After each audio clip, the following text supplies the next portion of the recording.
السلام عليكم اخوات واخوان، مرحبا بكم معنا في حلقه جديده من حلقات قناه المزرعه البيولوجيه لينا.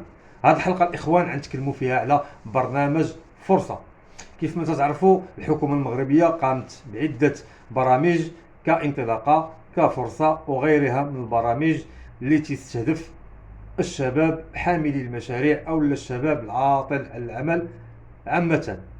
والاغلبيه ديال الاخوان والشباب كان عندهم واحد التذمر بزاف واللي كبير على برنامج انطلاقه اللي بصراحه كانت فيه الزبونيه والمحسوبيه الى غير ذلك من المشاكل. وانا اليوم جيت عندكم باش نعطيكم واحد النقاط الا تبعتيها، ما نقولش الملف ديالك غادي يتقبل 100%، ولكن اللي تبعتيها الحظوظ ديالك غادي تقوى وغادي تكبر، باش ان الملف ديالك يكون ما بين الملفات المقبولين ان شاء الله. تبعوا معنا هذه الحلقه الاخوان حتى الاخر، ونتمنى الامور تيسر للجميع. كما قلت لكم الحكومه المغربيه بعد ما دارت برنامج انطلاقه او لا بعد ما فشلت في برنامج انطلاقه، ها هي تتخرج واحد البرنامج اخر اللي هو برنامج فرصه لدعم شباب حاملي المشاريع. وهذا البرنامج كما تنقولوا نهضر معكم بالدارجه باش كل شيء يفهم، يعني دايرين السعه او دايرين تقريبا المحتوى ديالو غادي يكون تقريبا ماشي تقريبا دايرين 100,000 شخص او 100,000 ملف. ما بين هاد 100,000 ملف غادي يعزلوا 10,000 ملف فقط، 10,000 نص 100,000.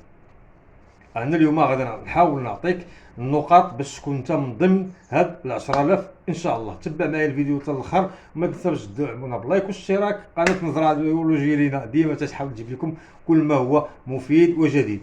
كما قلت لكم الاخوان اخوات والاخوان، هذا البرنامج اللي هو برنامج فرصه غادي يبدا ان شاء الله في 27 فبراير 2023 اللي هو بعد غد. احنا اليوم السبت الحد اثنين ان شاء الله. يمكن لك التقييد على الموقع التالي اللي هو فرصه.na.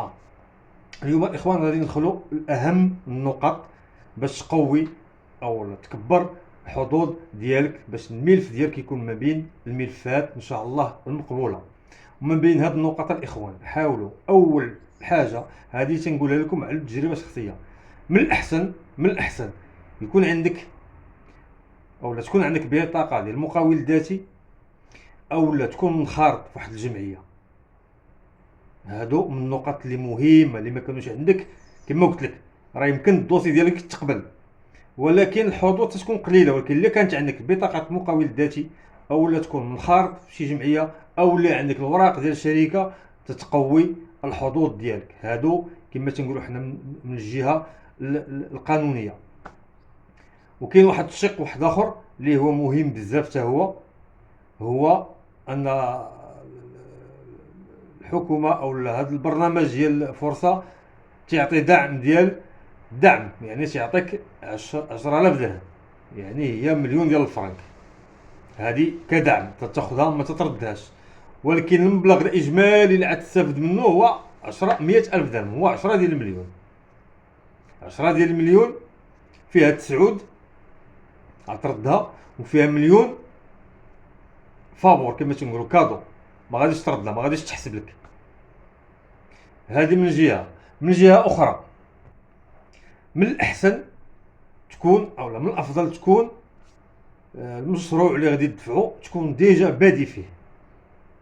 الا كنتي بادي داك المشروع يعني واخا 6 شهور او لا شهر او لا عام على حسب، يكون احسن. حيت من الاحسن تكون بادي المشروع ديالك احسن ما تعطيهم مشروع على ورق، يعني انت باقي ما عندك لا تجربه، باقي ما عندك حتى شي حاجه.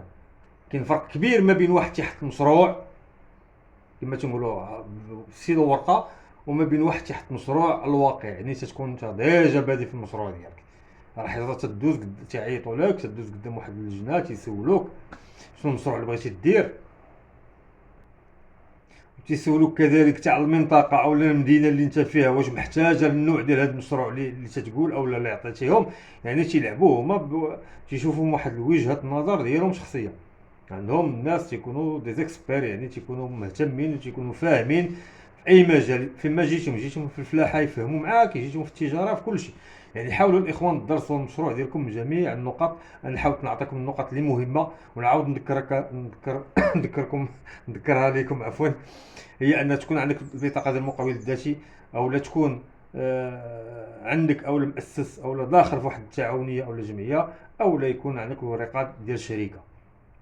يعني من الاحسن باش الفرص ديالك تتقوى. وكما قلت لك تدير واحد الدراسه الجدول او دراسه المشروع ديالك مزيان، اللي غتكون كما قلت لك تكون من الاحسن بادي فيه، وتعطيهم واحد الدراسه اللي تكون شامله على المشروع ديالك، وتعرف كيفاش تهضر، وتعرف حتى تدوز قدام واحد اللجنه الا عرفتي كيفاش تهضر وكيفاش تقنعهم ويحسوا بك بان داك المشروع اللي تقول لهم راك باغيه من الداخل، باغيه انت تعجبك دير داك الشيء، ماشي تتصطنع باش تاخذ الفلوس، لا، انت من الداخل تعجبك دير داك الشيء وتكون داك الشخصيه. على العموم الاخوان، ما تنسوش تدعمونا بلايك والاشتراك قناه المزرعه البيولوجيه لينا تتوعدكم بطبيعه الحال فيما تكون الاخوان جديد راني تنحاول نحطوه هنا على القناه ونتقاسموا معكم.